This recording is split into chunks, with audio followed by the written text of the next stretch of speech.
Hai semuanya, pada video kali ini saya akan menerangkan materi mengenai karakteristik sastra Melayu klasik dengan menggunakan contoh hikayat Bayan Budiman.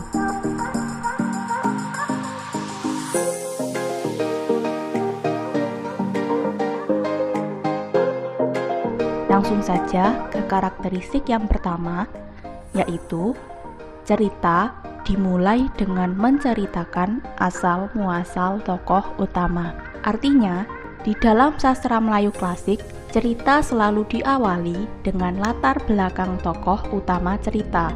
Pada awal hikayat Bayan Budiman, diceritakan mengenai latar belakang kehidupan Khojan Mubarok sejak kecil, yang kemudian pada saat ia berumur 15 tahun, ia dijodohkan dengan Bibi Zainab serta kemudian membeli burung bayan jantan. Kemudian yang kedua, menggunakan kosakata yang pada saat ini tidak lazim dipergunakan dalam bahasa Indonesia. Contohnya, di dalam hikayat Bayan Budiman terdapat kata hubaya-hubaya seperti pada kutipan berikut.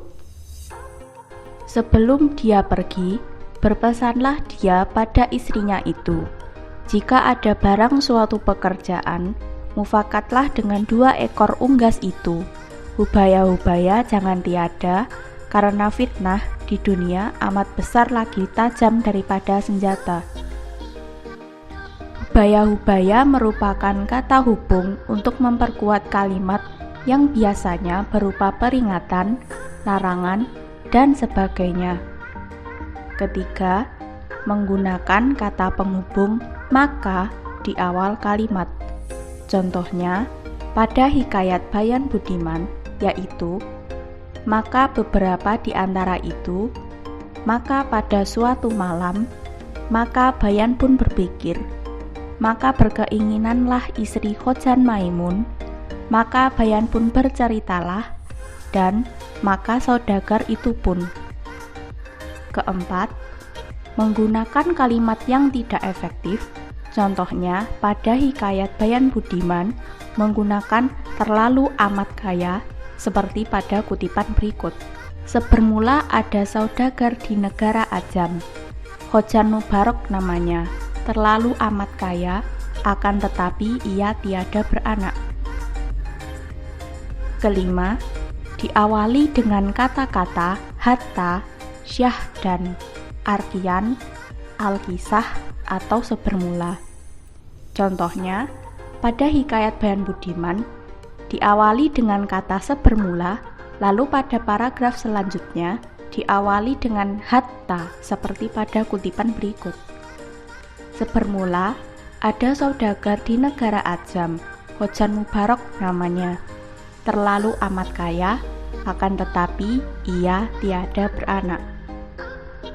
Hatta beberapa lamanya, Khojan Maimun beristri itu membeli seekor burung bayan jantan. Karakteristik yang keenam, tradisional.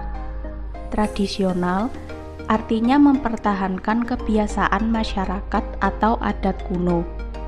Contohnya, pada hikayat Bayan Budiman, Khojan Maimun saat 15 tahun sudah dijodohkan dengan anak saudagar, yaitu Bibi Zainab. Perjodohan pada zaman dahulu itu merupakan hal yang sangat wajar. Selanjutnya, yang ketujuh, yaitu didaktis. Didaktis dapat diartikan sebagai mendidik. Artinya, sastra Melayu klasik memiliki pesan untuk mendidik masyarakat, baik melalui pesan moral maupun pesan agama, yang dapat digunakan oleh pembaca sebagai pedoman berperilaku dengan sesama. Contohnya, pada hikayat Bayan Budiman terdapat pesan moral, yaitu diantaranya 1.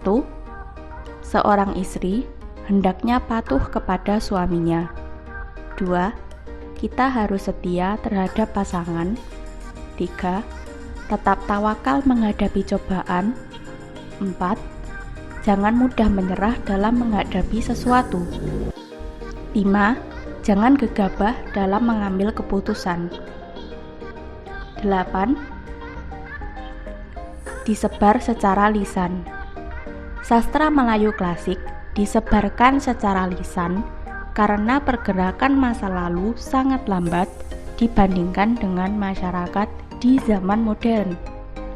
Oleh karena itu, penyebaran budaya dan cerita secara lisan akan mempercepat penyebaran cerita dibandingkan dengan penggunaan media tertulis.